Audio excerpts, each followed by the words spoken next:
What's up everybody, my name's Joe and welcome to Film Focused. Today we're going to be taking a look at the Mamiya 7ii.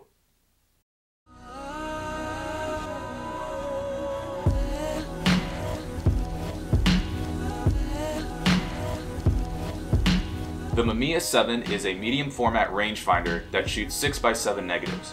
It uses 120 or 220 rolls of film. You get 10 shots on a 120 roll or 21 shots if you're shooting 220. The main difference between SLRs and rangefinders is the fact that with a rangefinder, you're composing and focusing through a viewfinder completely independent of the camera's lens. This is a fully manual camera, but you also have the option to use aperture priority and auto exposure lock. The fastest aperture you can shoot at is only f4, but it's a leaf shutter system, meaning the shutter is actually in the lens, not in the camera body. This makes the camera extremely quiet, and you can get sharp results handheld all the way down to 1/15th of a second.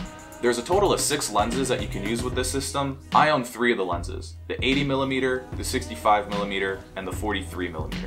The 65 is by far my favorite lens on this camera, and I use it about 95% of the time. It's the equivalent of a 32mm that shoots at f2 on a full frame camera. Now let's take a closer look at the camera and I'll show you how it works.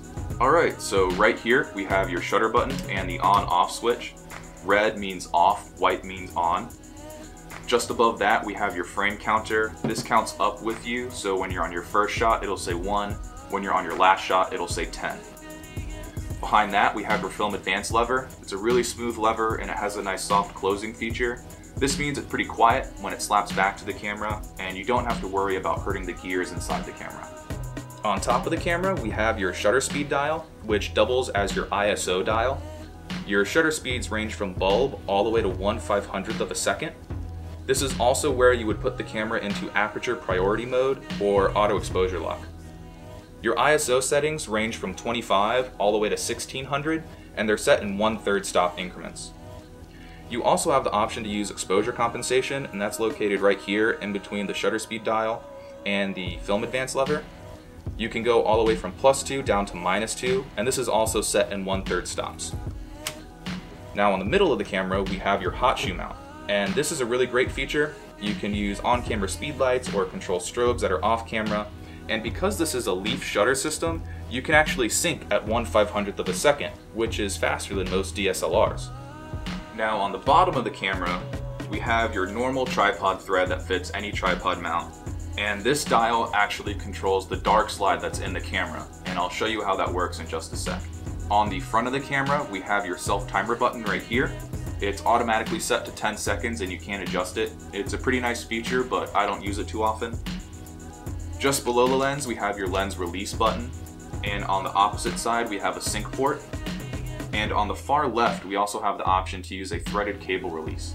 On the original Mamiya 7, that would be located here next to the shutter button. Now let's open up the back of the camera and take a look inside. To do that, you simply press in on this button and slide your finger down. This is where we would put a new roll of film, and this is where your film collector spool goes. Right here you have these little orange tabs. They pop down the pins in the bottom of the camera, making it easy to load and unload film. Right here, this is where the image area is actually exposed onto your film. You can see that the dark slide is engaged right now. I would recommend doing this every time you open the back of your camera. It helps save the back of the lens from getting any dust or dirt on it. Over here, you can see these 2 little white dots. This helps signify what type of film you're using. You can see up top it has 120, and on the bottom it says 220 and 135. Now 135 stands for 35mm, right? But this is a medium format camera. There's actually a panoramic adapter that allows you to shoot 35mm film on this. Unfortunately, I don't have it, so I can't show you it, but it's a pretty cool feature of this camera. And it's pretty inexpensive, or at least it's reasonably priced if you want to pick one up online. Another feature unique to the 7ii is the ability to do multiple exposures. To do this, you'd simply press in the button and slide it over to the left. This now makes the film advance lever only recock the shutter that's in the lens without advancing the film. You can then expose a single frame of film however many times you'd like, and once you're done, you simply slide this lever back to its original position and the camera will work normally again. Now, in order to change lenses, the dark slide has to be closed. It's the only thing that protects the film from being exposed to light if the lens is taken off. If the dark slide is open, the camera simply won't let you change lenses. To engage the dark slide, you turn this dial that's on the bottom of the camera, which then unlocks the lens. You can now freely change lenses, and once the lens is back on the camera, you can open the dark slide by sliding this little lever down and to the side. Now here's a few tips for shooting with this camera. Tip number 1, always be sure to remove your lens cap before you start shooting. Because you compose through a separate viewfinder, you could accidentally leave on your lens cap and go through an entire roll of film without exposing a single frame. Don't let this happen to you. Tip number 2, always have the camera turned off when you're not shooting. This may sound kind of silly, but the camera shutter is very sensitive. So whenever you're walking around, keep the camera turned off and turn it on right before you take your shot. This eliminates the possibility of accidentally exposing a frame when you didn't mean to. It's happened to me a few times and it's really frustrating, so don't let it happen to you. Tip number 3, use the same collector spool as whatever brand of film you're shooting. Now this isn't an absolute necessity, but I do recommend it when shooting with this camera. If you choose to mix and match film spools, you run the risk of the film not winding tightly enough at the end of the roll. This could result in light leaks or even a loss of the entire roll of film. Alright, so there you have it, the Mamiya 7ii.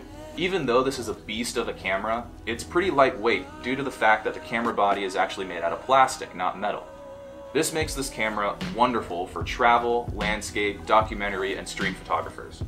I would not recommend this camera, however, for a novice or someone who's just getting into film photography. It's a little bit of an investment, and medium format can be a little expensive and a little confusing just starting out with it. So, with that being said, I'd like to give you guys a little slideshow of some of my favorite images that I've taken with this camera to give you guys a better understanding of what this camera is really capable of doing.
Thank you guys so much for stopping by. I really appreciate your time. I hope you enjoyed the video. If you did, please give it a thumbs up and hit that subscribe button. Please leave any comments or questions you may have down in the comment section below, and I'll get back to each and every one of you. Other than that, hope you guys have a great day, and I'll see you guys next time.